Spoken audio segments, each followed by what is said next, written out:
Atención, las opiniones en este podcast son de exclusiva responsabilidad de quienes las emiten. Por lo tanto, no representan necesariamente la posición de Habitando Ando.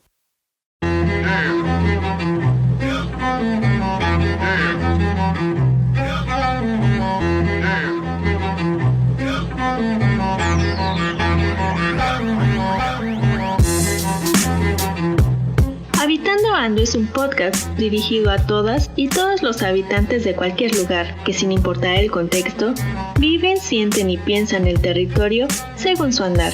Dialogar lo que vivimos, vemos y pensamos es nuestra pasión. Compartirlo es nuestra misión.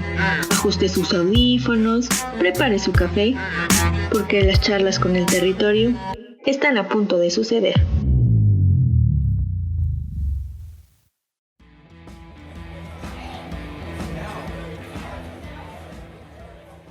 Les traigo sus cervezas, chicos. ¿Algo más?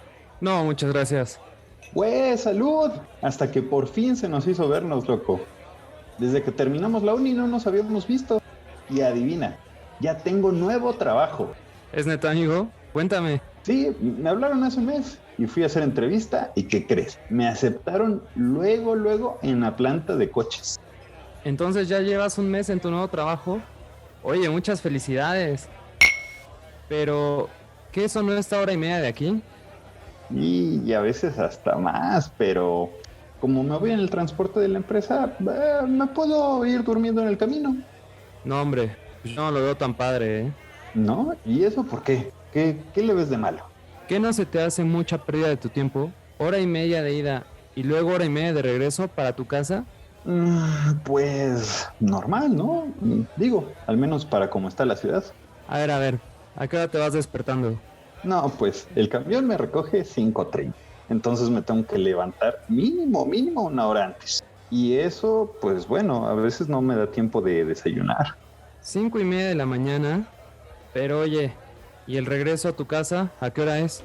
Pues cuando no hay tanto trabajo, terminamos como a las 8. Entonces 9:30, sí, 9:30 ya voy llegando a mi casita. No, pues entonces yo estuvo que no te vuelvo a ver, ¿eh? No, pues sí, todavía nos podemos ver los viernes en la noche o los sábados, si no termino tan cansado. ¿Neta te estás escuchando? ¿Te imaginabas esto para nosotros terminando la universidad? Ya tranqui, güey, ya tranqui. No lo veo tan mal. Muchos piden este trabajo. Soy afortunado de estar en la industria y saliendo luego de la uni. O sea, sí, la verdad es que muchos aceptaríamos ese trabajo saliendo de la uni. Te voy a contar algo. Dejé a mi familia y mi ciudad por venir aquí para estudiar y tener mejores oportunidades de trabajo. Y la neta, por eso te entiendo. ¿Sabes el desmadre que es ir de donde vivo? Primero a la escuela, o luego ver a mi novia, o incluso venir a verte a ti en este bar, es una locura. Y luego sumarle que mi trabajo estuviera a hora y media de aquí, no sé cómo le haces, pero te admiro, bro. Ya, güey. No sigues. Que también por eso me cortaron. Ni me daba tiempo de ver a mi novia. Pero, pues, también, mientras consigo otro trabajo, es lo que hay. Bueno, pero no llores. Y ya en serio, me da mucho gusto que tengas un nuevo trabajo. Pero neta, espero que esto no dure mucho para nosotros. Y espero no terminar como tú, perdiendo 3 horas diarias en un camión.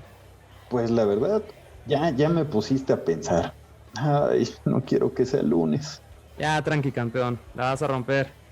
Pero oye, cuéntame, ¿cómo te cortaron? Ya no me acordaba de eso. ¿Y tú, habitante, te identificas con esta historia?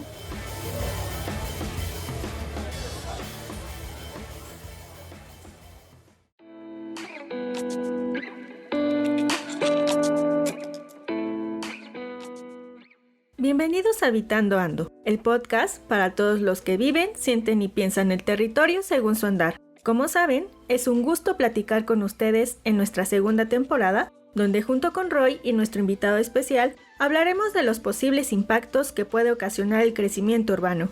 Así que preparen su café, habitantes, porque la charla se tornará muy interesante. Y una vez más, para comenzar el episodio, te pregunto, Roy, ¿qué piensas del tema que vamos a tratar? Hola Ale, ¿qué tal, habitantes? Hoy en día alrededor del 55% de la población mundial vive en ciudades. Se cree que esta tendencia continuará hasta 2050 y la población urbana se duplicará y casi 7 de cada 10 personas vivirán en ciudades. Esto habla de en tema de expansión territorial. Las ciudades hoy en día pareciera que ya no tenemos más espacio para crecer. El invitado del día de hoy, el doctor Octavio Flores Hidalgo, nos podrá compartir un poco más de esta visión y de este problema que todos los habitantes tenemos. ¿Cómo ves, Ale?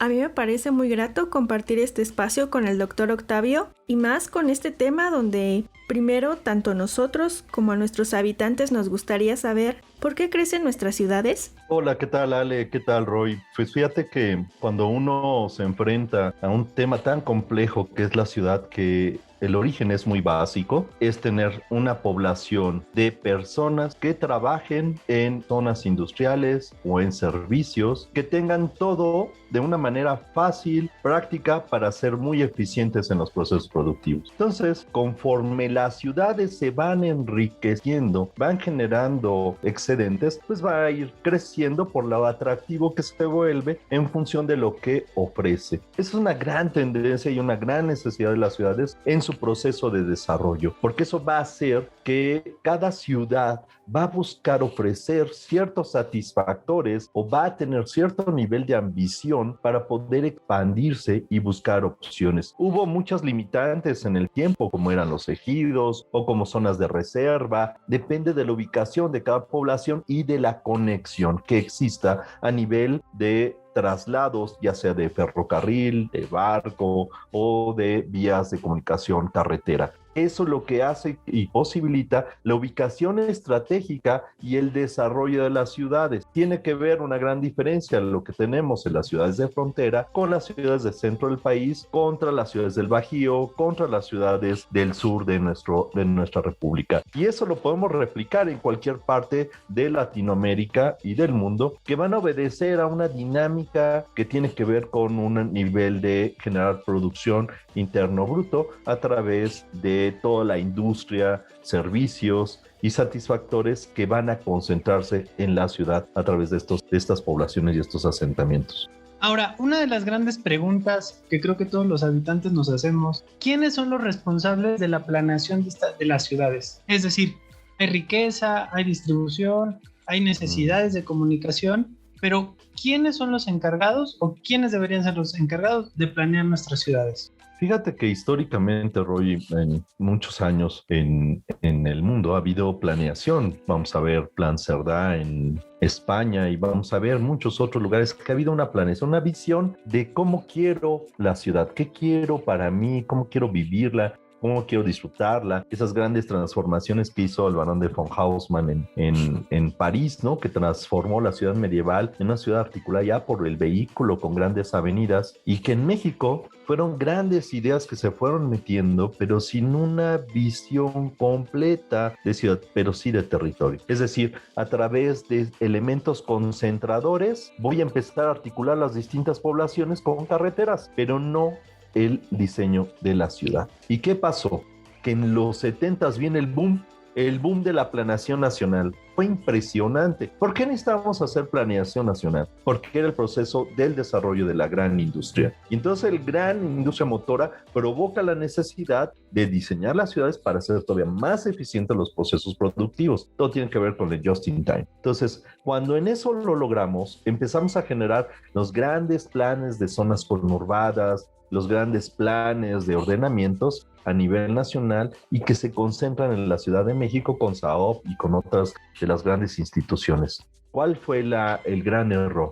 El gran error fue, queridos amigos, habitantes, que creyeron que como el arquitecto dibujaba y hacía cosas estéticas, él era el adecuado para planear las ciudades. Y sí, históricamente el arquitecto ha metido mano en el diseño de las ciudades cuando hace arquitecturas de ciudad. Eso siempre lo hemos dicho, pero no quiere decir que sabemos diseñar las ciudades. No se diseñan las ciudades como diseñar cualquier otro proyecto arquitectónico por zonas separadas, sino deben articularse. Entonces ha habido un gran error en la forma como hemos abordado la planeación. Debe ser de un proceso de multidisciplinas, de interdisciplinas y con distintos sectores, desde el gobierno hasta el sector más interesado, que es la población en sí. Entonces tenemos empresarios, tenemos industriales, tenemos gente del servicio público y la población en general debe de participar en los procesos de cómo queremos nuestra ciudad, cómo la queremos para un futuro, cómo queremos vivir en ella, y con la asesoría de distintos especialistas, sociólogos, antropólogos, filósofos, arquitectos, urbanistas, etcétera, que de alguna manera en una condición tan compleja que es pensar en la ciudad, porque la ciudad no es un elemento aislado, único, como una isla, que es así como la vivimos, está fuertemente interrelacionada con una red muy amplia de conexiones con otros territorios. Y es que, como lo menciona, pensar en la ciudad implicaría observarla como lo que es, como este conjunto de conexiones que no solamente consta de lo que vemos físicamente, porque también implica la población que ahí habita. Pero con estos errores en la planeación de las ciudades, donde claramente no existe esta participación multidisciplinaria, ¿qué pasa cuando una ciudad empieza a crecer y demandar más cosas? ¿Cómo es que esto afecta a la sociedad? Fíjate, Ale, que cuando una ciudad empieza a crecer por esa demanda de suelo y de satisfactores debido a que hay excedentes, entonces yo como familia, ¿no? Entonces yo tengo mis hijos y mis hijos empiezan a hacerse independientes en este nuevo modelo económico y quieren su propia casa, entonces van y consiguen su casa. Esos tienen otros hijos, o sea, mis nietos, y van a buscar otro lugar para sentarse. Entonces empiezan los procesos de expansión. Es un proceso natural y empieza a haber vaciamiento, porque entonces yo me muero, mi casa se vacía, y entonces los hijos deciden si la rentan, si la rehacen, si hacen un edificio, lo cambian. Es un proceso natural de evolución. Sin embargo, también, como se vuelven atractivas ciertas ciudades más que otras, empiezan a crecer más de lo normal, porque también hay migraciones. Inmigran o emigran, depende del efecto que tenga esa ciudad. Y entonces, incluso al interior, ese nomadismo urbano que se empiezan a salir de puntos y van cambiando de casas, ¿no? Vean a los estudiantes. En mi caso, cuando era estudiante, cambié 10 veces de departamentos en el tiempo que viví en Puebla, ¿no? Entonces, teníamos así como varias cosas en una dinámica muy fuerte de movilidad y que tiene que ver con esa necesidad de espacios para habitar, para tener disfrute, para tener espacios de ocio, etcétera. Empieza el crecimiento. Y con ese crecimiento va a haber, por lo tanto, conurbaciones. Se van a unir las urbes, conurbes, se unen esas ciudades y se empiezan a fusionar. ¿Qué pasa? Que la identidad de una capital como la ciudad de Puebla contra la de una de Cholula, una de Amozoc, una de Atlisco o una de Coronango o Cuautlancingo son totalmente distintas. Y entonces el efecto social es todavía muy drástico. Y entonces empiezan a enfrentarse condiciones de la tradición, condiciones de la modernidad y condiciones de la posmodernidad en la forma de vida en esas articulaciones. Recuerden, la conurbación ahora se ve como el fenómeno de la articulación de las redes sociales más que del espacio urbano. Entonces la dinámica es muy fuerte y lo vamos a tener con San Pablo del Monte, lo vamos a tener con Zacatelco, etcétera, etcétera. O sea, Puebla lo va a tener en esas articulaciones dinámicas muy altas y eso va a generar una tremenda expansión y abuso del espacio urbano y pérdida del espacio rural. Y es una dinámica que va a mantenerse con esa inercia. Por supuesto, y mientras siga creciendo la ciudad, considero que van a existir más conurbaciones, más poblaciones fusionándose, pero sobre todo las formas de vida se ven trastocadas por estos cambios tan drásticos en la identidad de las poblaciones. Pero entonces, ¿este fenómeno se ha replicado en otras zonas metropolitanas del país? Uy, fíjate que hay una tremenda, siempre ha habido como una discusión y han ido innovando, ¿no? El INEGI tiene un estudio que ya va con el cuarto, donde van planteando las zonas metropolitanas. Es una serie de indicadores donde trabajan con Semarnat, con CONAPO, con SEDATO, etcétera, y han definido zonas metropolitanas. Vamos con 74 nada más, ¿no? O sea, que ya aglutinan el 60% de la población urbana, más o menos, ¿no? y que México ya tiene el 80% viviendo en ciudades de su población. Entonces, además de estas zonas metropolitanas, hay otras ciudades. Entonces, las zonas metropolitanas son de diversos tamaños, sabores, etcétera. Esta es de las pocas zonas metropolitanas que son interestatales, o sea, la mayoría son internas. En Tlaxcala, en Puebla tenemos 3 zonas metropolitanas, que es la de Puebla, Tehuacán, y bueno, se consideraba la zona de San Martín, ¿no? Ahora, y en Tlaxcala tenemos la de Tlaxcala Puebla y Tlaxcala Pisaco. Entonces, es metrópolis tras metrópoli tras metrópoli que tienen una altísima dinámica y esas zonas generan una región articulada que se va a sumar a la megalópolis, que es la Ciudad de México, que es la única que está articulada a nivel internacional con los intercambios en un nivel ya globalizado muy alto. Entonces vamos a tener 4 zonas metropolitanas más importantes, olvídense las 74, 4 zonas metropolitanas más importantes, que es Ciudad de México, Monterrey, Guadalajara y Puebla. Las 4 tienen cerca del 35% de la población urbana. Entonces, un poquito más, me parece. Entonces, eso ya es demasiado en solo 4 espacios territoriales del país. Claro, estamos hablando de un país mega diverso, con muchas dificultades para que todo sea urbano, afortunadamente, pero también en un proceso de desertificación muy alta, porque las zonas metropolitanas demandan mucha energía, muchos recursos para poder subsistir. Y de ahí el agua, de ahí la energía eléctrica, de ahí muchas cosas que hay que empezar a jalar. Y los problemas ambientales, por ende, de la contaminación, del manejo de la basura, porque además generamos demasiada basura por el nivel de consumo que nos encontramos, ¿no?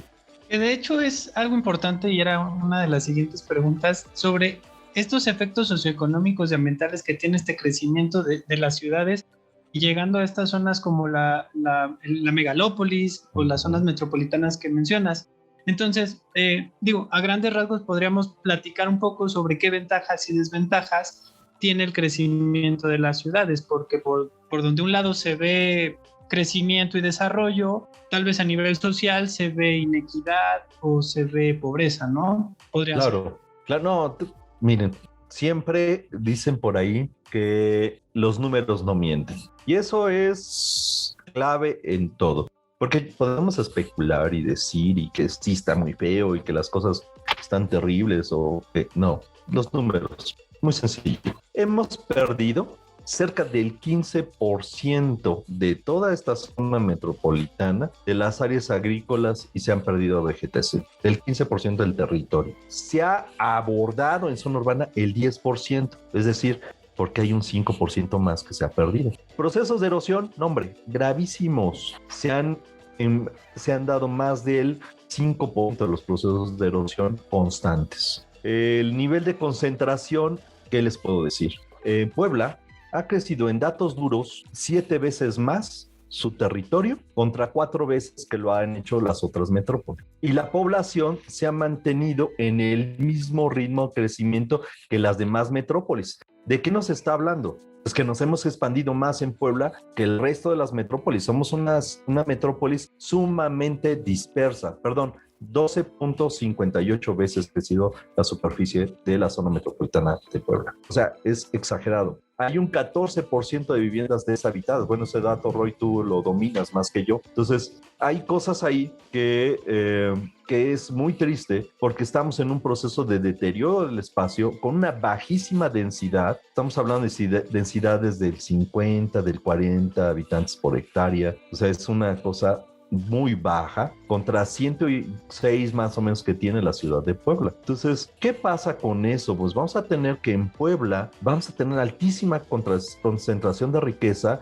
y un empobrecimiento de su periferia. ¿Por qué? Porque obviamente Puebla requiere recursos muy altos. Y entonces voy a necesitar agua. ¿De dónde traen agua Puebla? Pues de Nealtican. Y si ya no, pues hay que ir más lejos. ¿Y quién se queda sin agua? Pues los de Nealtican, etcétera, etcétera. Entonces, no somos autosuficientes. La forma de cómo traemos recursos a la ciudad de Puebla, vamos a ver el deterioro del Atoyac, Izahuapan, Puebla, Tlaxcala, que al final tenemos una de las presas más contaminadas del país, que es la de Valsequillo, y que esa riega los cultivos de la parte sur, ¿no?, de Puebla. Entonces, y de ahí se alimentan vacas que de alguna manera llegan los productos a la ciudad de Puebla que estamos consumiendo. Entonces son productos contaminados, son productos muy agresivos que terminamos consumiendo. Entonces sí tenemos, esos datos los maneja muy bien la doctora Varinia López, y creo que por ahí tendremos que tener como más cuidado en ver cómo estamos creciendo y procesos de deterioro, porque además la segregación es muy alta. Puebla se encuentra en los 4 estados más pobres de la República, 4 estados, no estamos hablando de la ciudad. 4 estados. Entonces, la asimetría económica de la ciudad de Puebla respecto al resto del territorio es enorme, ¿no? Entonces, sí hay que tener en cuenta cómo estamos haciendo la concentración del capital. Otro dato interesante, podemos hablar en cuestión de números, les voy a dar un número que también puede ser interesante, que en nivel de desarrollo humano y de marginación, Tlaxcala se encontraba en un nivel medio y Puebla en un nivel alto en marginación y en desarrollo humano, contra competitividad e innovación, que Tlaxcala tiene escaso y Puebla lo tiene bajo. ¿Por qué bajo? Porque aunque tenga gran cantidad de universidades de gran densidad, pues el territorio es pobre y las asimetrías son muy altas. Ese es el gran reflejo de lo que estamos viviendo en esta dinámica de consumo, donde no estamos cuidando en cómo regeneramos las condiciones sociales y ambientales que fortalezcan todo el entorno. Pero aquí, ¿cómo es que se puede combatir estas asimetrías y los impactos socioambientales de las ciudades? ¿Se podría dar solución mediante las acciones que generan aquellos tomadores de decisiones? Claro. Fíjate, Ale, que una de las cosas que me gusta del trabajo de Oscar en Zaragoza, de sus estudios muy interesantes de movilidad, es pensar en querer hacer algo de micromovilidades y cuestiones ahí cuando tenemos un territorio bien expandido. ¿Cómo logras ese gran reto? Pues la norma es clave. Si yo tengo una norma de tránsito en la ciudad de Puebla que no tiene nada que ver con la de Cholula, pues no hay articulación. Y si en Tlaxcala no tienen problemas de los límites de velocidad que se imponen en Puebla, pues los de Tlaxcala van a correr, la Ciudad de México, les va a valer gorro los límites de velocidad, porque no hay una manera de hacer una articulación y hermandad, y que tiene que ver a veces por los mismos partidos políticos que están a cargo de los distintos gobiernos, porque resulta que pues, como yo soy de un color y el otro es de otro, pues no nos entendemos y yo no voy a hacer trato contigo porque tú no eres de los buenos hoy. Entonces resulta que hay una polarización de las decisiones y entonces la norma no se puede ejercer. Yo no puedo obligar al gobierno del estado ni al municipal a que cumpla la planeación porque no existe una norma que sancione que no la cumpliste. Pero tampoco puedo sancionar al planeador por hacer mal su planeación. No tiene responsabilidades legales eso. Entonces, ¿qué pasa con nuestra planeación? Hay muchísima planeación y maravillosa y una calidad espectacular, pero está en el escritorio y que nos ha servido exclusivamente para definir usos de suelo y cobrar impuestos y no para tener una visión de futuro de ciudad. Y eso es muy peligroso. Entonces, estas condiciones de zonas metropolitanas hay que tenerlas claras, hay que poner gestión y diálogo e interlocutores metropolitanos. Se han tratado de establecer mesas metropolitanas Puebla-Tlaxcala, se han tratado de establecer, y sobre todo cuando buscaban recursos, que ya no existen, entonces pues ya, ¿y ahora qué hacemos, no? Ahora todos van a Sedatu a pedirlo, entonces como hay una ley, la Constitución dice el municipio es libre y soberano, pues lo que yo haga me vale su medida y los demás háganle como le puedan, ¿no? Entonces yo no puedo articularme con los otros municipios, no tengo ninguna obligación para hacerlo, pero en una conurbación todo te afecta y al rato andas teniendo problemas tan solo para ir a tirar la basura, porque pues yo no te abro mi relleno sanitario porque está en mi municipio y págale o búscate otro. Y entonces, ¿dónde tiran la basura? Pues en el río, en A, B, C. O sea, se vuelve muy complejo. Entonces, esas condiciones hay que tener muy cuidado con la norma, que esté a nivel constitucional municipal y del Estado y que se puedan articular a través de institutos metropolitanos, a través de asociaciones, observatorios y demás, con académicos, con universitarios, realmente hacer una integración de mesas de vinculaciones fuertes, ¿no? Ahorita se está estableciendo una mesa muy fuerte para la Malinche. Y bueno, para rescatarla del escarabajo descortezado, pues está fuera de nuestras manos muchas cosas que tienen que ver, va más allá incluso del cambio climático. Eso es como un gran panorama. Recuerden, esto es muy complejo y se requieren acciones como muy claras, muy puntuales para poder hacer algo tangible. De hecho, es un fenómeno muy interesante lo que mencionas, doctor, porque nosotros tenemos aquí el caso del Imeplan que desapareció.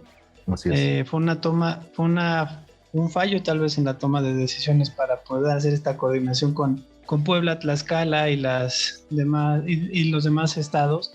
Además, también tenemos un fenómeno muy chistoso que fue qué pasa cuando el progreso se diseña para un estado y otro estado es el beneficiario, ¿no? En el caso de una planta armadora de reciente creación, que se desarrolló un proyecto muy grande de viviendas y de, en teoría, planeación del territorio, y es otro estado el que se lleva el beneficio, ¿no? Porque tiene todos los servicios, tiene todas las cercanías, tiene todo el comercio. Entonces, estamos hablando que al final esa planeación fue una decisión de alguien o de unos cuantos y no se hicieron estos principios que nos mencionas, ¿no? Entonces, desde tu visión, ¿cuál es el futuro escenario de estas zonas metropolitanas del país si es que seguimos con esta visión que nos acabas de mencionar o esta falta de visión que nos acabas de mencionar? Fíjate que esto que señalas es como sintomático de las zonas metropolitanas. Si vas a la zona del Bajío y recorres Silao, recorres Celaya, recorres San Juan del Río, llegas hasta Irapuato, vamos a tener muchas plantas industriales que están beneficiando la movilidad de todo el Bajío. Pero ahí se pusieron de acuerdo en todo el Bajío. En Aguascalientes ponen una planta armadora que ya va por el cuarto crecimiento y resulta que quisieron meter otra planta y los mandan a volar. Si metes esa planta, nosotros nos vamos. O sea, ya hay un proceso incluso de chantaje y de condicionamiento del uso del territorio. Se vuelve un secuestro del territorio. Entonces es muy peligroso cómo se toman las decisiones desde el escritorio para generar una imagen fuerte cuando el hombre, el ser, la persona del día a día sale afectado en sus propios intereses. Puebla tiene un endeudamiento, está en el 20º lugar a este primer trienio del 2021 y Tlaxcala tiene un endeudamiento cero. Y eso es porque hay un candado en el Estado a nivel constitucional de no endeudar al Estado. Y el Estado económicamente es muy equilibrado, o sea, tú vas a ver, cada población tiene el mismo tamaño, tiene la misma cantidad de dinámica, tiene la gran movilidad, excepto Pisaco, que es la que articula todo el Estado y que tiene una gran dinámica económica, y de Pisaco se articula hasta Puebla, ¿no? Todo. Entonces, la tendencia a las zonas metropolitanas es ese proceso entrópico del consumo del territorio. Y entonces un proceso de abandono del campo. Y eso va a beneficiar a las empresas transgénicas o las empresas de grandes mercados industriales de tipo agrario y ganadero. ¿Por qué? Porque entonces pues el campo se ha desprofesionalizado, la gente ya no lo cuida, lo deja a que alguien más lo trabaje y industrializamos el campo. Entonces otro tipo de sector sale beneficiado, menos la población. Todo el territorio se vende. No es la ciudad, se vende. Es un territorio complejo en todo alrededor. Y entonces, en ese sentido, podríamos hablar que valdría la pena pensar en una reorganización de las ciudades, es decir, trabajar con lo que ya tenemos. Hay que regenerar. Es un proceso de regenerar, de hacer ciudades compactas. Las ODS son clarísimas de todo lo que se puede hacer. La cuestión es la voluntad política y social, y que estemos conscientes de ello. O sea, ya existen instrumentos, ya existe información, ya existe gente capacitada. La cosa es echarlo a andar y arriesgarse y generar cinturones realmente verdes y generar reservas territoriales y agrupar y generar recargas del acuífero y controlar las emisiones de CO2, mejorar el sistema de transporte público. Son muchas acciones. O sea, Curitiba nos dio el ejemplo, Medellín nos ha dado el ejemplo. Vaya, hay muchas ciudades en Latinoamérica que nos han dado el ejemplo y no le queremos apostar a eso. Incluso en Puebla hay grandes intelectuales, comerciantes que dicen: no, los peatones no, vamos a dejar que pasen los carros. O sea, reflejan una gran ignorancia cuando los peatones son los que son los consumidores y no quieren peatonalizar el centro. cuando es una gran ventaja y sería un gran lujo tener un centro así. Entonces, en el día a día, en los barrios, en nuestras colonias, vemos vaciamientos, vamos deterioros sociales y hay que atacarlos, porque si no hacemos esa visión hacia adentro, la expansión nos va a comer. Y tenemos unos grandes vacíos intraurbanos que tienen la garantía para los próximos 60 años para satisfacer las necesidades de vivienda, de servicio y de espacio público, tranquilamente, sin necesidad de seguir creciendo. Y no lo digo yo, lo dice Alfonso Iracheta, que es un experto en el tema. Wow, pues esto es muy impresionante lo que nos acabas de mencionar. Habitantes, creo que queda mucho que reflexionar sobre el crecimiento de nuestras ciudades y cómo se está distribuyendo la riqueza, los bienes y los servicios en nuestras ciudades. Ale, ¿algo más que quieras aportar?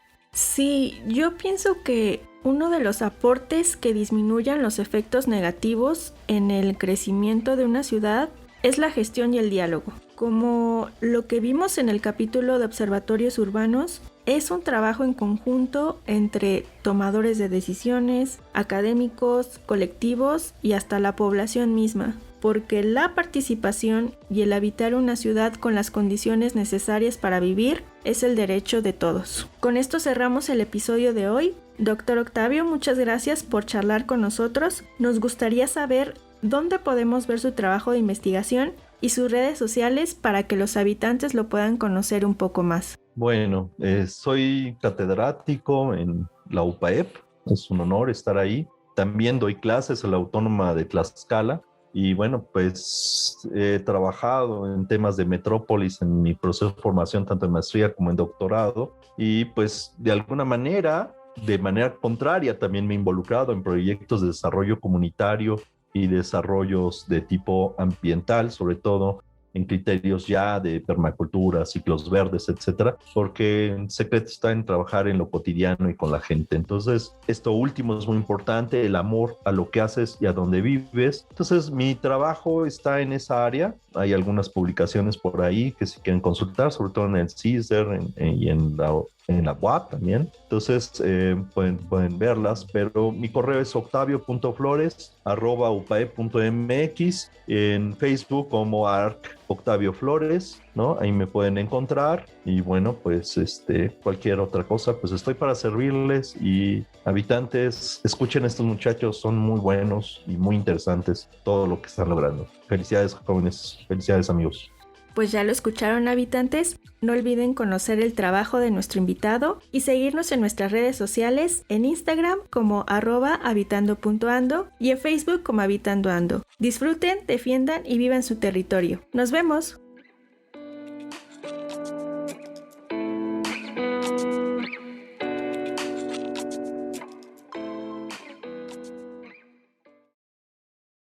Habitando Ando es un podcast creado por académicos, alumnos y egresados de la maestría en Hábitat y Equidad Socioterritorial de la Ibero Puebla. Síguenos en Instagram como @habitando.ando y en Facebook como Habitando Ando.